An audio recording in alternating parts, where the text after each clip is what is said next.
ఈమె పేరు పార్వతి.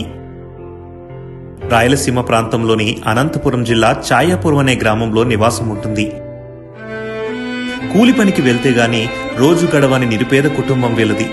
6 మంది సభ్యులున్న ఈ కుటుంబానికి ఈ మహిళే ఆధారంగా నిలుస్తుంది. భర్తకు కరెంట్ షాక్ కొట్టి ఆరోగ్య పరిస్థితి దెబ్బతినడంతో పార్వతి కూలి పనులకు వెళ్తూ రోజుకు 200 రూపాయలు సంపాదిస్తూ కుటుంబాన్ని నెట్టుకొస్తుంది.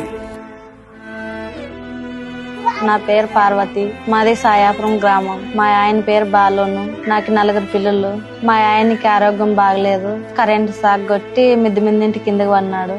ఇంటి గడవడం కష్టమైంది. పిల్లలు చదువులు అవి కష్టమైంది. ఇప్పటికైతే స్కూల్ పోయి చదువుతున్నారు. ముందుకు చదివిస్తానో లేదో అని ఉన్నాను. అదే గ్రామానికి చెందిన ఈమె పేరు ధనలక్ష్మి. ఈమెకు 3 సంతానం.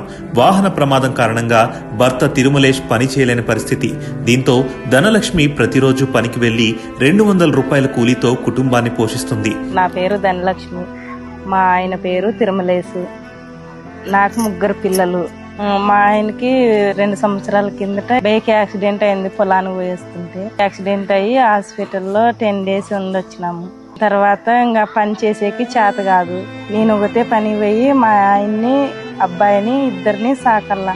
ఈ నిరుపేద కుటుంబాలకు నారా చంద్రబాబు నాయుడు గారి భరోసా దొరికింది. కాలం ఎంత పరీక్షించినా రేపు బాగుంటుందనే నమ్మకం ఈ నిరుపేద కుటుంబాల్ని నడిపిస్తుంది. వానొస్తే కరిగిపోయే ఈ మట్టి గోడలు మేడలైనప్పుడు, భారంగా బ్రతుకు వెళ్లదీసే ఈ కుటుంబాలకు మంచి జీవనోపాధి దొరికినప్పుడు, పేదరికంలో పెరుగుతున్న ఈ పసిపిల్లలు గొప్ప చదువులు చదివినప్పుడు ప్రతి కుటుంబం ఒక బంగారు కుటుంబం అవుతుంది. ఆ లక్ష్యంతోనే ఏపీ ముఖ్యమంత్రి నారా చంద్రబాబు నాయుడు గారు నిత్యం శ్రమిస్తున్నారు. పేదలను పైకి తేవాలి, పేదరికాన్ని నిర్మూలించాలని సంకల్పించారు.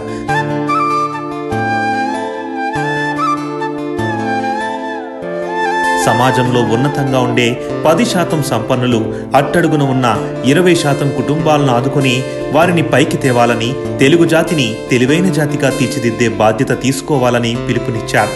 సంపన్న వర్గాలకు మార్గదర్శిగా, పేద కుటుంబాలకు బంగారు కుటుంబంగా పబ్లిక్ ప్రైవేట్ పీపుల్ పార్ట్నర్షిప్కు P4 పావర్టీగా నామకరణం చేసి మార్గదర్శి బంగారు కుటుంబం P4 పావర్టీ అనే గొప్ప కార్యక్రమానికి 2025 ఉగాది పర్వదినం రోజున శ్రీకారం చుట్టారు.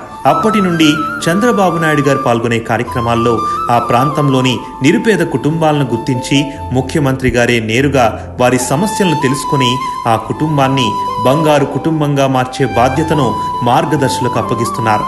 ఇప్పుడు నుంచి మీ పిల్లల తర్వాత ఆ పిల్లల్ని మీరు చూసుకోవాలి. తప్పకుండా సార్, తప్పకుండా. అది బాధ్యత. తప్పకుండా మీరు వాళ్ళకందరికీ మార్గదర్శి. ఆ పిల్లల్ని బాగా చదివించాలి. అదే సమయంలో వాళ్ళకు ఉద్యోగాలు వచ్చే వరకు మీరు అండగా ఉండాలి. వాళ్ళకి ఎప్పటికప్పుడు ఆలోచనలు ఇచ్చి సూచనలు ఇచ్చి ఆ కుటుంబాన్ని పైకి తీసుకొచ్చే బాధ్యత మీది. ఆశయాలు అందరికీ ఉంటాయి, కానీ వాటిని ఆచరణలో పెట్టేవారే అద్భుతాలు సృష్టిస్తారు. బంగారు కుటుంబం ద్వారా ముఖ్యమంత్రి చంద్రబాబు నాయుడు గారు పేదరికాన్ని నిర్మూలించాలనే ఒక మహాయజ్ఞాన్ని తలపెట్టారు. రాష్ట్రంలో 1,28,00,000 కుటుంబాలను సర్వే చేసి పేదరికంలో ఉన్న 30 లక్షల కుటుంబాలను రాష్ట్ర ప్రభుత్వం గుర్తించింది. మార్గదర్శుల ద్వారా ఆ కుటుంబాలను తీర్చిదిద్దే కార్యక్రమం జరుగుతోంది. ఇది ప్రపంచానికే ఒక ఆదర్శం, పేదరిక నిర్మూలనకు ఒక రోడ్ మ్యాప్.